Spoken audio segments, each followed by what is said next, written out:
I never thought I'd see the day when my own son would stand in front of me, holding a stack of legal papers, telling me I had 30 days to move out. It wasn't a nightmare. It wasn't some cruel joke. It was my reality, and it hit harder than any storm I'd ever weathered. He stood there, eyes cold and voice flat, explaining how it's time for me to think about the family's future. My future, apparently, wasn't part of the plan. According to him, this house, the one I built with my own 2 hands, should now belong to his family, his wife, his kids, not me. I could feel the walls closing in. Every corner of this place held a piece of my life. The grooves in the hardwood from my daughter's first steps, the faint smell of my late wife's favorite candle that still lingered in the living room. And here he was, telling me to pack it up and go.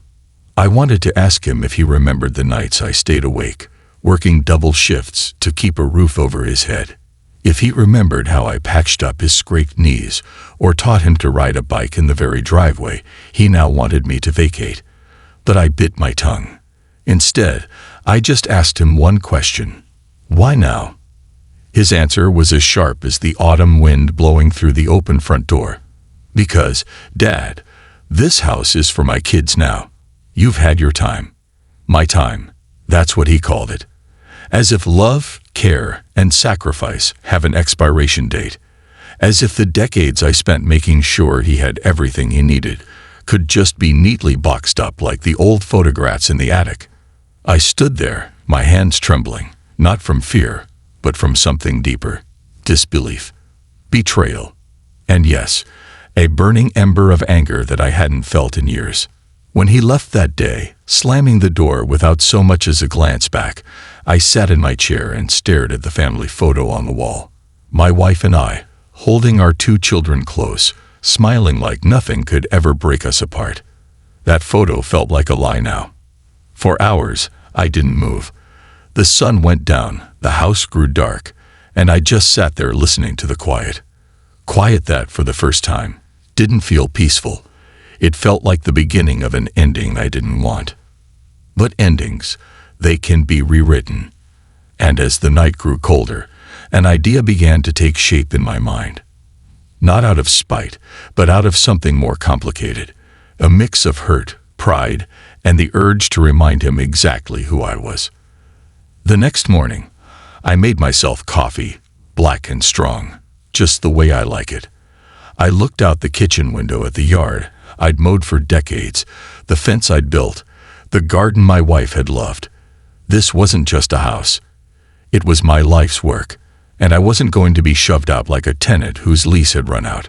I didn't tell anyone about my plan at first, not my daughter, not my neighbors, not even the man who would eventually become the center of it all. I kept it close, like a secret flame I needed to protect until the time was right. Days passed, and I started going through the house, room by room. I touched every wall, opened every drawer, ran my fingers along the old piano keys. I wasn't just reminiscing. I was saying goodbye on my own terms. I began making calls. Not to lawyers, not to moving companies, but to people who knew how to make things happen quietly. People who understood that sometimes the best way to make a point isn't with shouting, but with a perfectly timed move that leaves everyone speechless. And that's when I thought of him. The one person my son couldn't stand. The one man he'd sworn he'd never speak to again. A man whose very name made my son's jaw tighten. It wasn't hard to find him. He still lived in the same small apartment on the other side of town, working the same job he'd had for years. He was older now, grayer, but when I told him what I was thinking, his eyes lit up with something between shock and delight. We talked for hours. About the past, about mistakes, about second chances, and the more we talked, the more I realized this wasn't just about my son. It was about me too. See, when life pushes you out, you've got 2 choices. You can walk away quietly, or you can leave behind something unforgettable. I had no intention of fading into the background. So I signed the papers, not the ones my son gave me, but a different set entirely. The kind that would transfer everything, every brick, every beam, every memory in this house, to the last person my son ever expected. And when the day came for him to find out, well, let's just say, the look on his face was worth every sleepless night leading up to it. The morning of our next meeting, I could tell my son thought he had everything under control. He came in, wearing that smug smile that made my stomach twist, and started talking about transition plans, as if I was just another piece of furniture to be moved out. I let him talk. I nodded in all the right places. I even asked him about the paint color he was thinking of for his new living room. He seemed pleased, thinking I was already mentally gone from this place. But deep inside, I was miles ahead of him. While he was planning my departure, I was laying the groundwork for something that would make him question every assumption he'd ever had about me. In the evenings, I'd meet with the man who would soon be the new owner of this house. We'd sit on the porch with a couple of beers, talking about repairs, paperwork, and a long list of things I wanted him to know about the place. It felt strange, passing on the history of my home, but it also felt right. There were moments when I almost told my son, not because I wanted to warn him, but because I wanted to see that flash of panic in his eyes.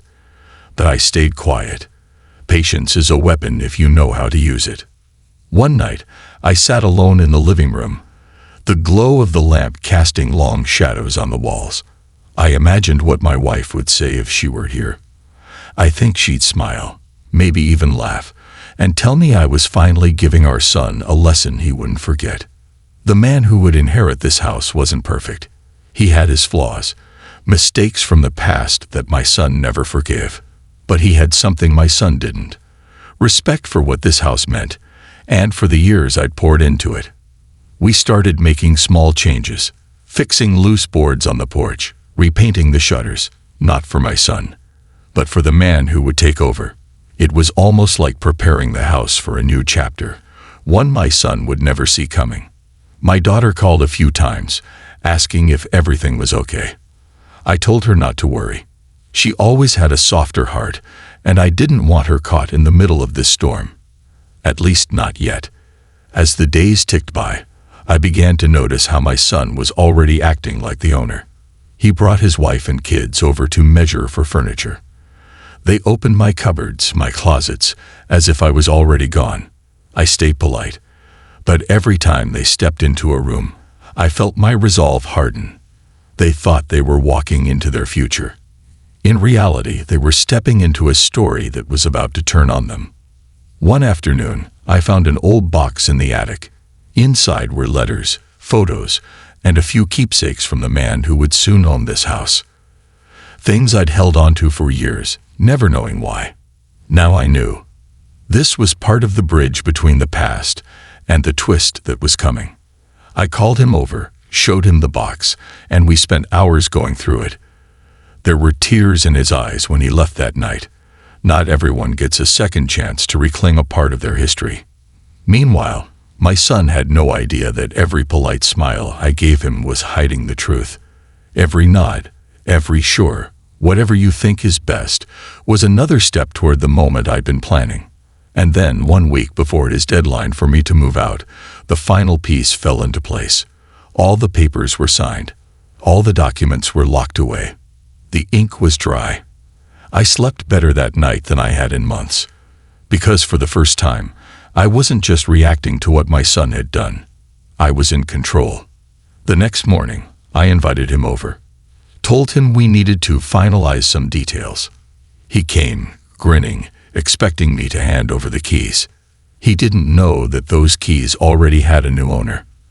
And the man who owned them now, he was on his way over, ready to make an entrance my son would never forget. I stood by the window, watching the driveway. My son's SUV pulled in, the tires crunching over the gravel like they owned the place already. He stepped out, phone in hand, still talking to someone about the move-in date. I could almost taste the satisfaction bubbling inside me. From the opposite direction, the other car arrived. A dusty old sedan. Nothing fancy, but it carried the man my son couldn't stand. When the driver's door opened and he stepped out, I saw the exact moment my son's smile froze. "Dad," "What's he doing here?" my son asked, his voice already tight. He glanced from me to the man, like he was trying to solve a puzzle he didn't like. I didn't answer right away. I let them stand there, sizing each other up. The tension was thick enough to touch. "Why don't we all go inside?" I finally said, gesturing toward the door. Inside, I poured coffee for everyone, a small courtesy before the storm. My son didn't touch his cup. The other man did, holding it steady like he had all the time in the world. "I'm here because your father asked me to be," he said finally, breaking the silence. His voice was calm, almost gentle, but it carried weight. My son scoffed. Why would he? Then he stopped. His eyes narrowed, his mind racing to connect the dots. I could almost see the gears grinding. "I sold him the house," I said, my voice steady. No drama, no raised tone, just the truth laid out bare. For a moment, no one moved. My son blinked, then laughed. A short, humorless sound. "You're joking." I shook my head. "Papers are signed. He owns it now. I thought you should hear it from me, before the new owner asks you to leave." Color drained from his face. His wife's voice echoed from the other room. She had been measuring again, oblivious. He excused himself, storming out to find her. I stayed seated, sipping my coffee. The man leaned toward me. "You sure about this?" he asked quietly. "Absolutely," I said. "He needs to learn that not everything can be taken. Some things have to be earned." When my son returned, his voice was low but sharp. "Do you have any idea what you've done?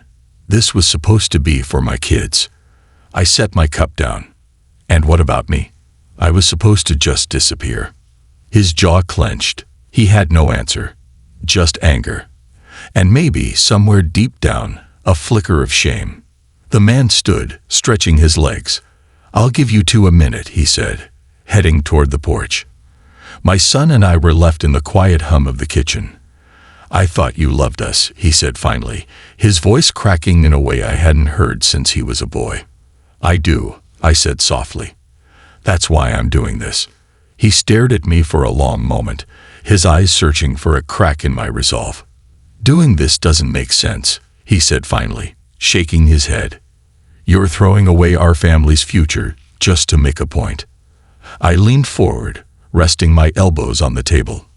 "No, I'm protecting the idea of family. The one where respect and gratitude still mean something." My voice was calm, but it cut through the air like a blade. He scoffed and looked away, his gaze drifting toward the window where the man stood outside, leaning casually against the porch railing. Him, of all people. "Yes," I said firmly, "because unlike you, he knows what it's like to lose something and fight to get it back. You think the world will always hand you what you want, just because you want it." His hands balled into fists on the table, but he stayed quiet. That silence told me he was feeling more than just anger. He was feeling the sting of truth. "I built this house with my own hands," I continued, my voice steady. "Every nail, every board, every corner has my sweat in it. And you were ready to push me out of it without a second thought." He flinched, the words landing hard. "It's not like that." "It's exactly like that," I interrupted. "You see, this house isn't just walls and a roof. It's history. It's where your mother and I raised you.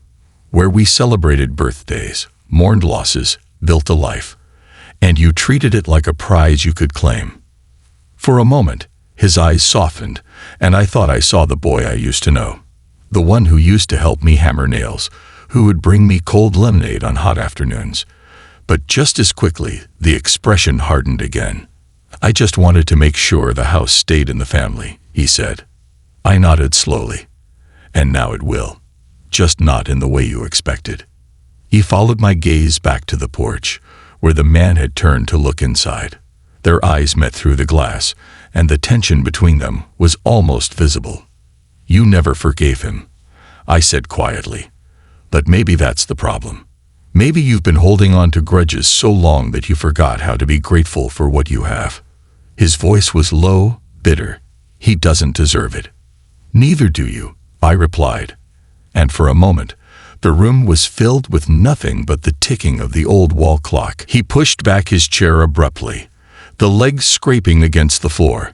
I can't believe you'd do this to your own son. I stood too, meeting his glare without flinching. And I can't believe my own son would try to evict me from my home.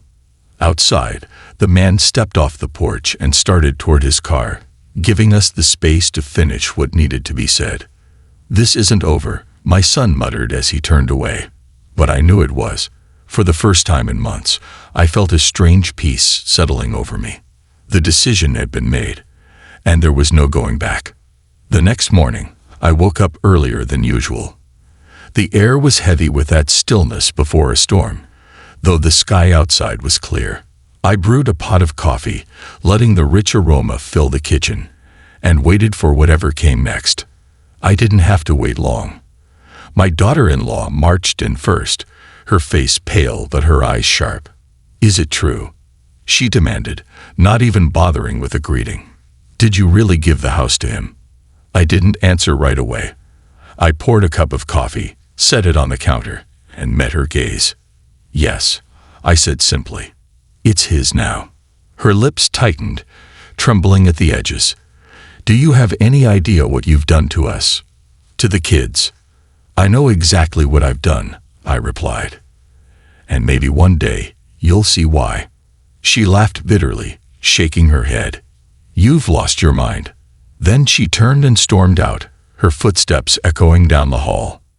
Moments later, my son appeared, holding the phone to his ear. He was speaking in a hushed but urgent tone. I caught phrases: lawyer, ownership papers, there has to be a way. He ended the call without looking at me. "You're going to regret this," he said flatly. "I already regret trusting you to take care of this place," I shot back. "That's why I made the change." His jaw tightened, but he didn't respond.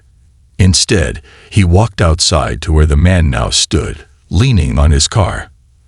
I watched from the window as they exchanged words I couldn't hear. The man's posture was relaxed, almost amused, while my son's was rigid, hands clenched at his sides.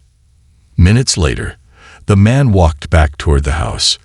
"He's upset," he said, as if that was news. "He'll be more than upset when he realizes this isn't just about the house," I said. The man raised an eyebrow. "What else is it about?" "It's about teaching him that respect isn't optional. You can't just push people aside when they've outlived their usefulness, and you can't treat family like property." He nodded slowly. "You think he'll get it?"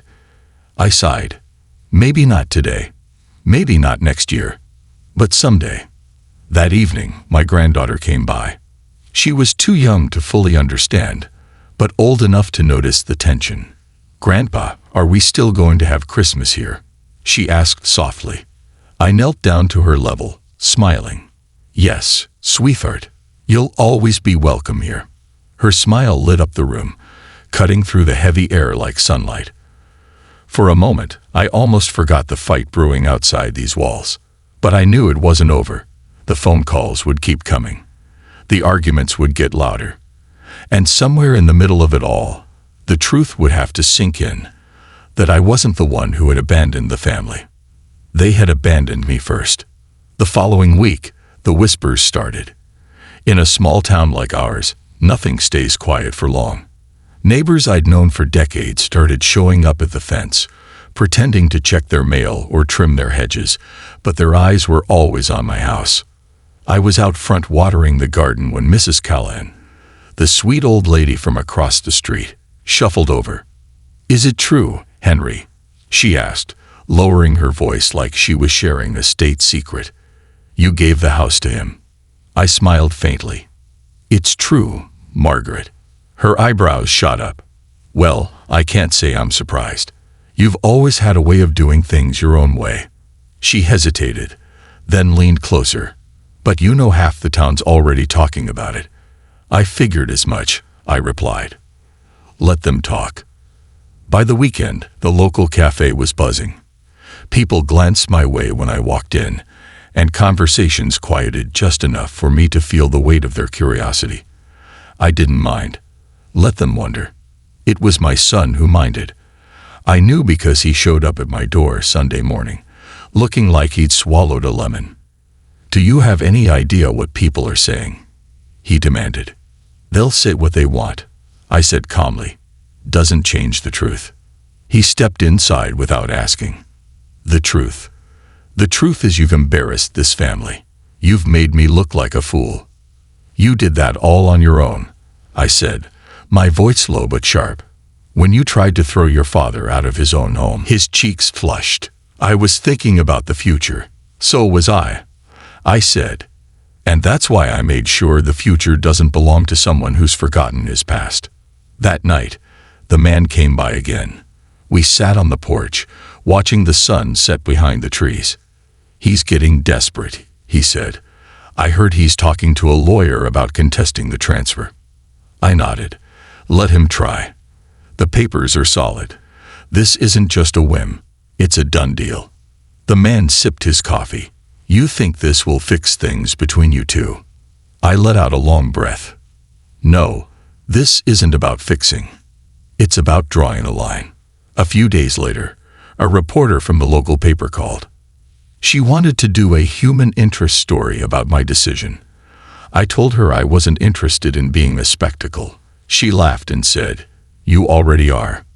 Maybe she was right, but if my story made even one person think twice before discarding someone who had given them everything, it would be worth it. That night, alone in the quiet of my living room, I realized something. I didn't feel like the victim anymore. For the first time in years, I felt in control of my own life, and that was worth more than any house. It was late Thursday afternoon when the letter arrived. Thick envelope. Legal stationery. My son's name printed at the top. I didn't even have to open it to know what it was. Inside, the words were as cold as they were predictable. A formal demand to reverse the property transfer, citing unfair influence and emotional instability due to age. I actually laughed when I read that last part. Age, apparently, was their new weapon. I walked out to the porch, letter in hand, where the man was sitting with a beer. "He's going for it," I said, tossing the papers onto the table. He glanced at them, then smirked. "Let him burn his money on lawyers. We've got everything airtight." But even knowing we were on solid ground, I felt a strange heaviness. It wasn't fear of losing the house. It was the knowledge that my own flesh and blood was willing to paint me as unfit, as broken, just to get what he wanted. The next morning, my phone rang. It was my granddaughter again. Her voice was hesitant, almost rehearsed. "Grandpa, Daddy says you're confused, that you're making mistakes." My throat tightened. "Sweetheart, do I sound confused to you?" She paused. "No, you sound sad." I swallowed hard. "I'm just disappointed. That's all." That call stayed with me all day. Not the words, but the fact that he pulled her into this. I'd drawn my line, but now he was crossing his. The man and I started making plans, not just to secure the property, but to make it clear, legally and publicly, that this was my choice. If my son wanted a war, he'd get one, but it would be fought on my terms.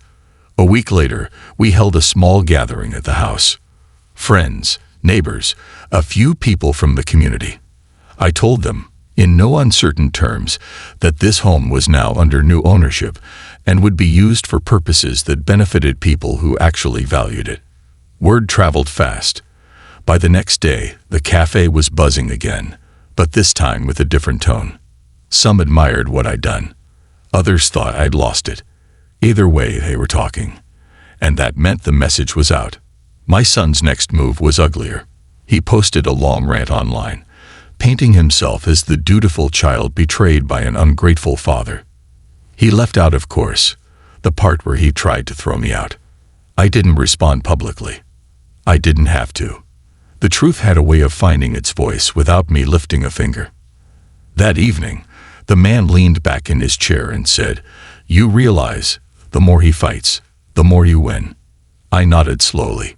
Yeah, but I didn't want it to be a fight. I just wanted to be treated like I mattered. He looked at me for a long moment, then said, "Maybe this is the only way to make him see that."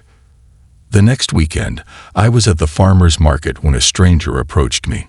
She was in her 30s, carrying a basket of vegetables, and she looked like she had something important to say. "You don't know me," she began, "but I read about what happened. My father went through the same thing. His kids pushed him out of his home when he could no longer work. He died in a rented apartment, broken-hearted." I felt a pang in my chest. "I'm sorry," I said quietly. She shook her head. "No, I'm glad you fought back. Someone needs to show people that age doesn't erase a person's worth." Her words stayed with me long after she walked away. I hadn't realized how many others had faced the same kind of betrayal. It wasn't just my fight anymore.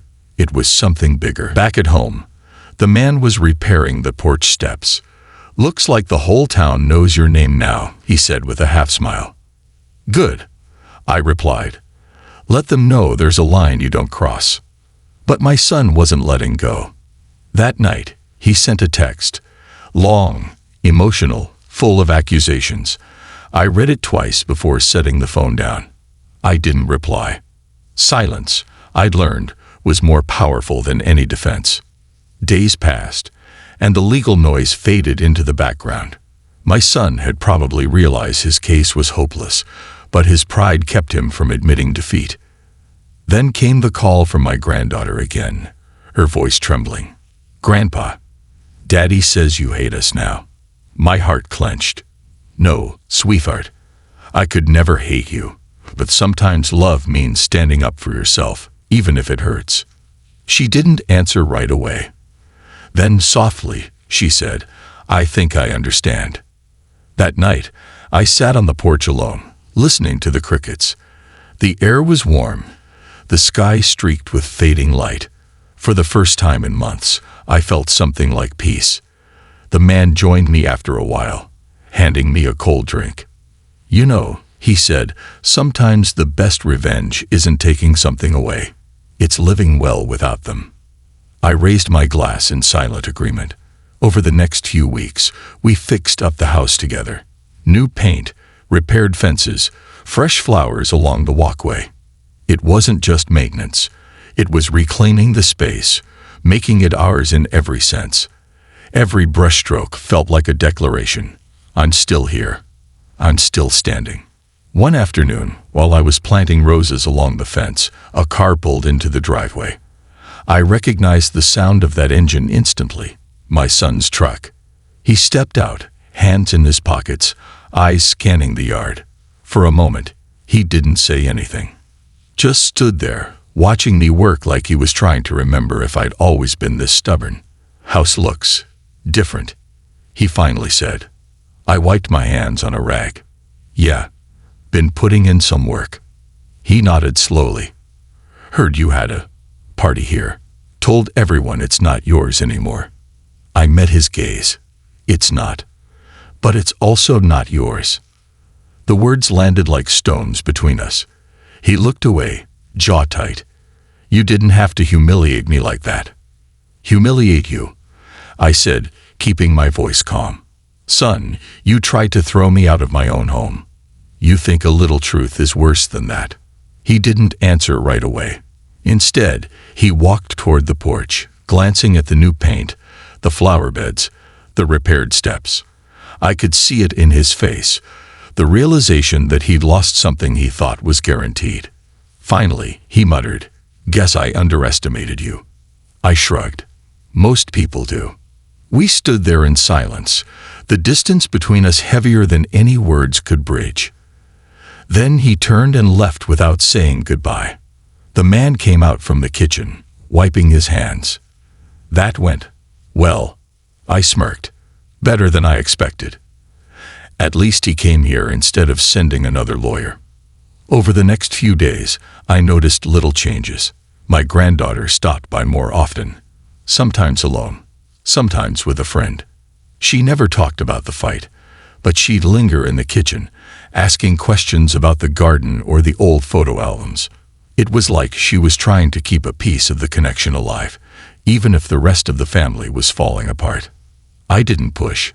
Sometimes you have to let people come to their own conclusions. Then, one evening, as the sun dipped low, I heard footsteps on the porch again. This time, it was my son. No truck, no bluster.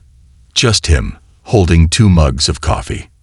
He handed me one and sat down. I've been thinking. Maybe I went about this all wrong, he said, staring into his coffee like it might give him the right words. I didn't say anything. Just let the silence stretch, the crickets in the yard filling the space. He cleared his throat. I thought I was doing what was best for the family. For my kids, but maybe I was just trying to control something that wasn't mine to control. I took a sip, the coffee warm against the evening chill. You were trying to control me. There's a difference. He winced but didn't argue. I guess I forgot you're still the man who built this place from nothing. A small part of me softened at that, but I wasn't ready to let him off the hook. You didn't just forget. You replaced it with your own story. One where I'm too old, too tired, too done. He nodded slowly, eyes fixed on the fading light. You're right. And I'm sorry. It was a simple sentence, but it landed heavy. I'd been waiting months, maybe years, to hear it. We sat there for a while, neither of us rushing to speak again. The air smelled of fresh-cut grass, and somewhere in the distance, a dog barked. Finally, he said, I don't expect you to forgive me right away. I just wanted you to know I see it now. What I did, what it cost. I leaned back in my chair. Seeing it is a start, but fixing it, that's the real work. He glanced over. Then maybe you can tell me where to start. I didn't give him a straight answer. Instead, I said, start by showing up. Not for the house. Not for what you can get. Just show up. He looked at me for a long time, then nodded. All right. When he left that night, I didn't feel like we'd magically repaired everything. But I did feel like we'd finally stopped tearing it down. The man came out after he was gone, eyebrows raised. That sounded different. It was, I said quietly. For the first time, he wasn't here to take something. He was here to give something back, even if it's just the truth. I didn't know what would happen next. Maybe we'd rebuild. Maybe we wouldn't. But as I sat there in the warm glow of the porch light, I realized I was no longer holding my breath. And that felt like the first real victory. It was a few weeks later when the first real test came.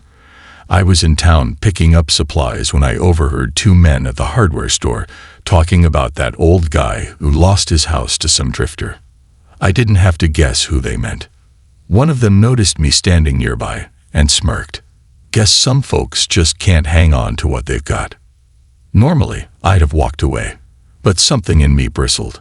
Funny thing, I said, stepping closer, I didn't lose my house.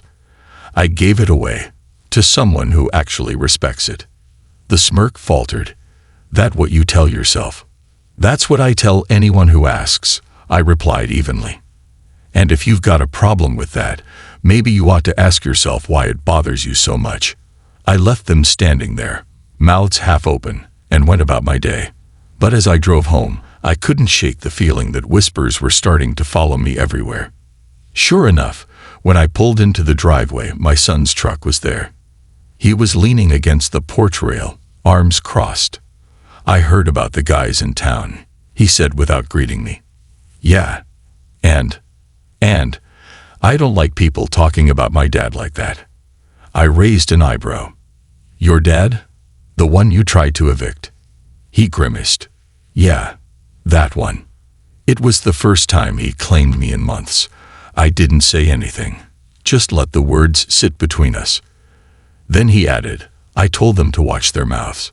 Told them they didn't know the whole story. That stopped me. You did. He nodded. Figured it was time I started showing up, like you said. For the first time in a long while, I felt something shift. Not just in him, in me.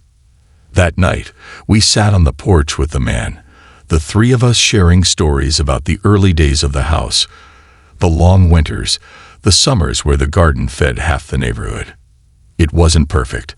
There were still cracks in the foundation of what we once had, but it felt like we were patching something together, one quiet evening at a time.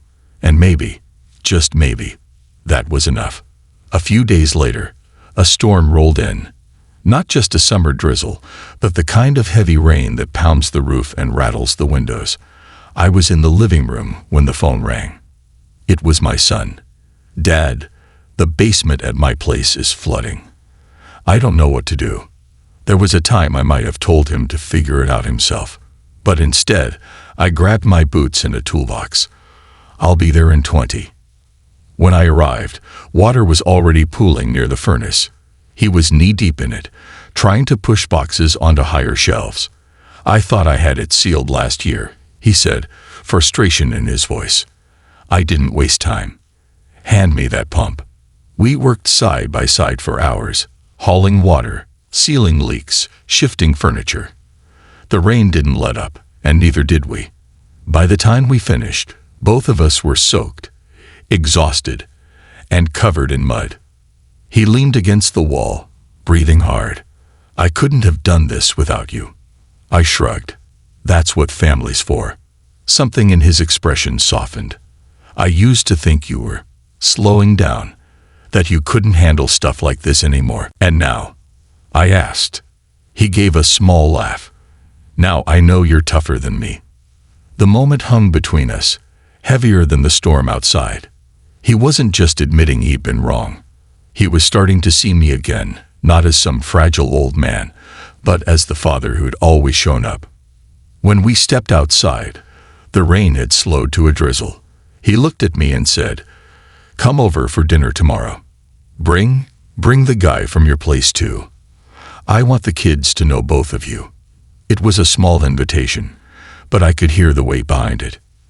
Driving home, I thought about how strange life is, how the people who once tried to push you out can, in the right light, start finding their way back in. I wasn't sure what tomorrow would bring, but for the first time in a long time, I was willing to find out. The next evening, I showed up at my son's place with a pie under one arm and the man beside me. The kids came running to the door, shouting "Grandpa," like they hadn't seen me in years, which, in a way, was true. Inside, the smell of roasted chicken and fresh bread filled the air. My daughter-in-law greeted us politely, though her eyes flicked curiously toward the man. She didn't ask, and I didn't explain. Not yet. We all sat around the table. My son poured drinks. The kids chattered about school. And for a moment, it almost felt like the kind of family dinner we used to have before things soured. About halfway through the meal, my son leaned back and said, "So, I've been thinking about what you did with the house." The table went quiet. Even the kids seemed to sense something was about to happen. "I was angry at first," he continued. "Felt like you were trying to punish me. But I get it now. You wanted it to go to someone who would love it as much as you do." I nodded slowly. "That's right. And I think he does." I gestured to the man. The man put down his fork, looking a bit nervous. "I've never had a place that felt like mine before. That house. It's not just wood and nails to me. It's a home. And I take care of it because I know what it's worth, not in money, but in life."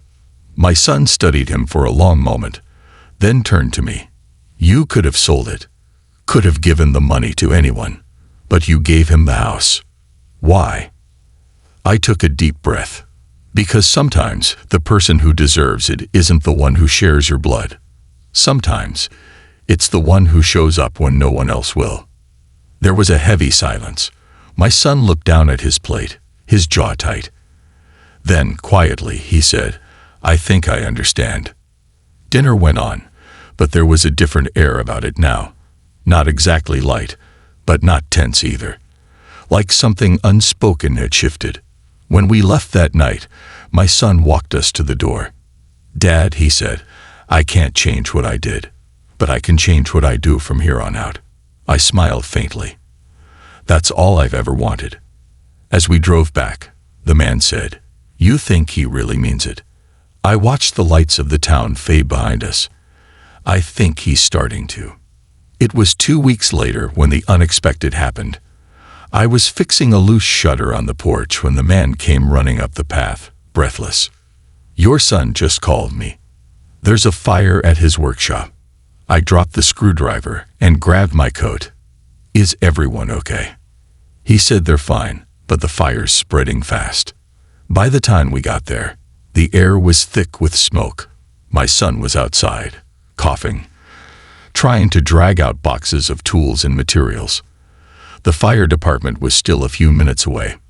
Without thinking, I rushed in with the man right behind me. The heat was unbearable, but I knew exactly where the most valuable items were, not in terms of money, but in what they meant to my son's work. We hauled out a heavy cabinet filled with custom parts he'd spent months crafting. My son stared at us through the haze, his face pale. "Dad, you shouldn't be in there." "Too late for that," I called back. When the fire trucks finally arrived, we were covered in soot, our clothes singed, but most of his key equipment was safe. He just stood there, staring at the pile of what we'd saved. I don't know what to say," he murmured. "You don't have to," I replied, brushing ash off my hands. "Family shows up. That's the rule." The man nodded beside me. "Even when they don't expect you to." Later that night, after the fire was under control, my son came to the house. He didn't knock, just walked in, the way he used to when things were still right between us. He sat down across from me at the kitchen table. "Dad, you could have been killed." I shrugged. "So could you. Guess we're both stubborn." But then his voice cracked, just a little. "You didn't know me that. Not after how I treated you." I leaned forward. "You're my son. That doesn't stop meaning something just because we had a bad chapter." We sat in silence for a while, the weight of the night settling in. I could see him fighting with his own thoughts, like there was something he wanted to say but couldn't quite get out. Finally, he stood. "I'll be back tomorrow. There's something I want to show you." And with that, he left, leaving me wondering what could possibly be important enough to follow a night like this. The next day, I was up early, waiting. I don't know why I felt nervous, maybe because last night had stirred something in both of us, and I wasn't sure where it would lead. When my son finally arrived, he didn't come alone. The kids were with him, each carrying a small cardboard box. "We're going to the workshop," he said. "You too, Dad." I grabbed my coat and followed. The place still smelled faintly of smoke, but most of the damage had been cleaned up. The charred section was boarded over, and someone had swept away the debris.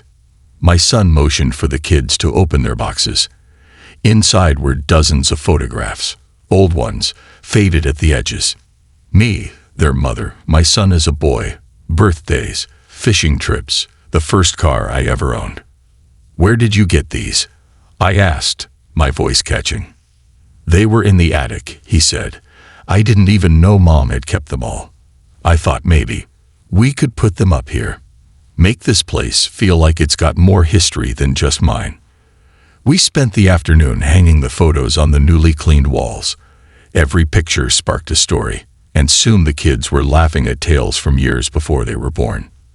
At one point, my son paused, holding a photo of him sitting on my shoulders, both of us grinning in the summer sun. "I remember this day," he said quietly.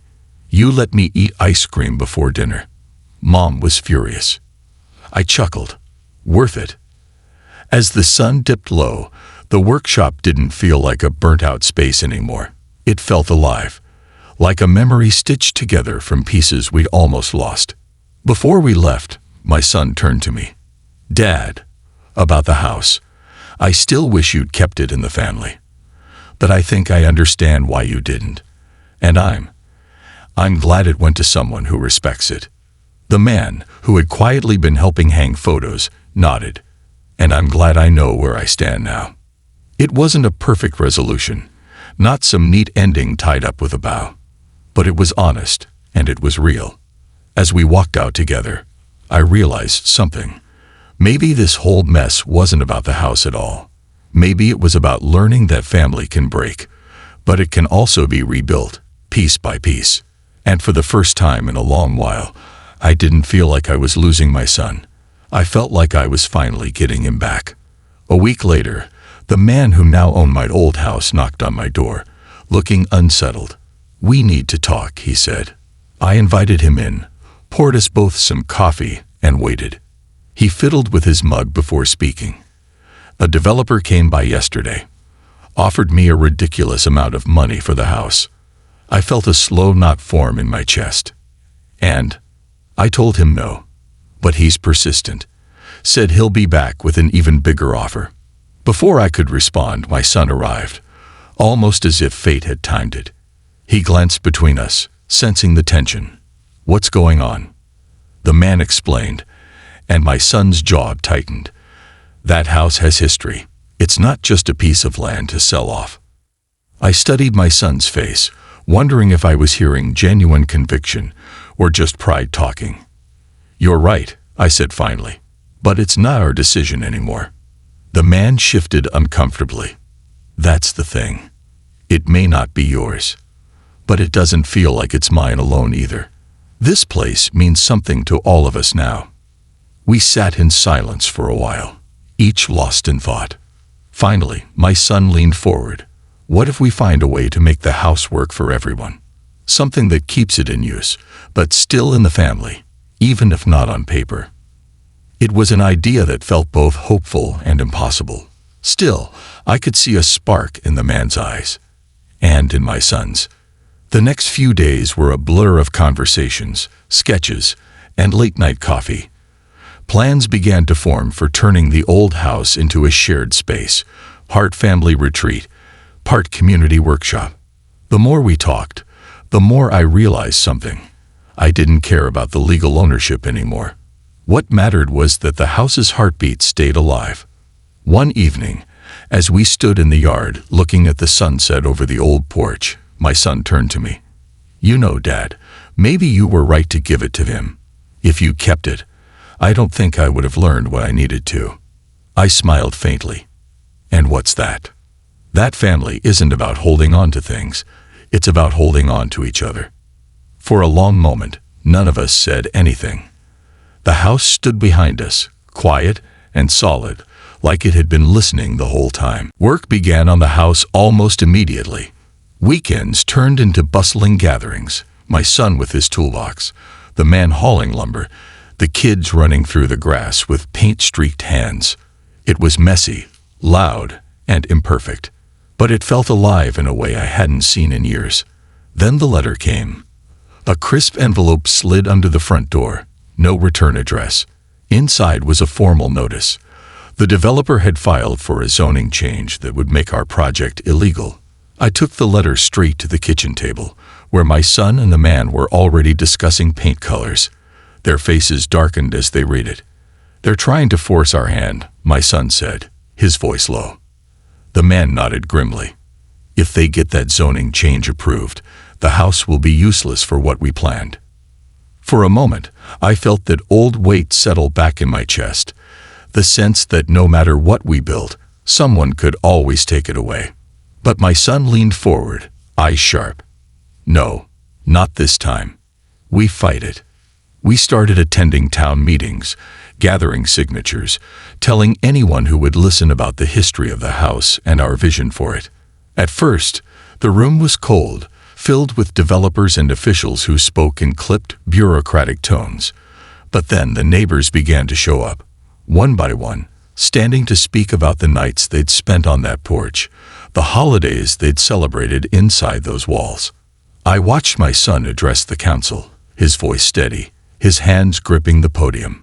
He spoke about legacy, about community, about the kind of inheritance that can't be measured in dollars. For the first time in a long while, I saw the boy I'd raised. Stubborn, yes, but full of fire and heart. When the meeting ended, people surrounded us, shaking hands, offering support. The fight was far from over, but we weren't alone anymore. That night, as we stood on the porch, the man looked at me. "I don't know if we'll win, but I know we won't quit." I smiled. That's all I ever wanted to hear. The day of the final hearing arrived like a storm cloud. The air in the small town hall was thick with tension, every seat filled. Reporters leaned forward with their notepads ready, and the developer sat at the front, his suit perfectly pressed, his smile just a little too confident. I took a seat behind my son and the man, feeling my heartbeat in my ears. We'd prepared for weeks, collecting testimonies, photographs, and old records proving the house's historic value. When our turn came, the man spoke first. His voice was calm but carried weight. This house isn't just wood and nails. It's a story. And once you sell that story to a developer, it's gone forever. My son stepped up next, holding a worn photograph of himself as a child on the porch with his mother. "You can build 100 houses," he said, "but you can't rebuild this." The room was silent. Even the council members seemed to lean in. Then it was my turn. I walked to the podium slowly, feeling every year in my bones, but also every ounce of determination I'd carried all my life. "I was willing to lose this house once," I began. "But I won't stand by and watch it be erased from the lives of my children and grandchildren." The developer's lawyer objected, claiming sentiment wasn't a legal argument. But one of the council members raised her hand. "Sometimes it is," she said softly. We presented our evidence, and then came the longest hour I can remember, waiting while the council deliberated behind closed doors. When they finally returned, the lead councilman cleared his throat. "The zoning change request is denied." For a moment, no one moved. Then the room erupted. Neighbors cheering, people hugging. My son turned and pulled me into a hug so fierce I could barely breathe. The developer left without a word, his perfect smile gone. We'd won. Against the odds, against the money, against the quiet voice in my head that had whispered it was hopeless. We'd saved the house. That night, the porch lights burned brighter than ever, casting a warm glow on the faces of everyone who had fought for it. And for the first time, the house didn't feel like mine, or the man's, or my son's. It felt like it belonged to all of us. In the weeks after the hearing, life settled into a rhythm that felt almost unreal. The house was no longer a battlefield. It had become a meeting ground. Weekends brought laughter spilling out of open windows, the smell of fresh paint mingling with coffee and grilled food. The porch that once held tense conversations now echoed with music and stories told late into the night. One evening, as the sun dipped low and painted the yard in shades of gold, my son joined me on the steps. He handed me a mug of coffee and sat without saying a word. We watched the kids chase each other through the yard, their shrieks of joy punctuating the hum of crickets. "You know," he said finally, "when I first tried to push you out of this house, I thought I was protecting my future.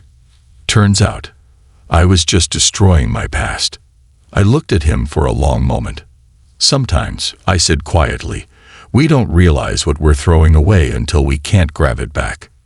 He nodded, his eyes fixed on the porch railing. "I'm just glad I had the chance to make it right." We didn't need more words than that. The silence between us wasn't awkward anymore. It was full, heavy with understanding. The man who now technically owned the house came out with a plate of cookies and set them down between us. "I think this place has made me richer than any deal ever could," he said with a smile. It struck me then that something remarkable had happened. The three of us had gone from strangers locked in a tug-of-war to a kind of family that no contract could define. That night, as the last guests left and the house settled into its nighttime quiet, I walked through each room, my hand brushing against the walls. The house seemed to hum with life, every corner warmed by the people who now filled it. I stopped in the living room, where the old family photos still hung, untouched, just as I'd left them.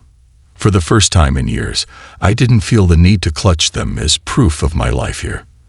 The memories weren't trapped in frames. They were alive in the people outside, laughing under the porch light.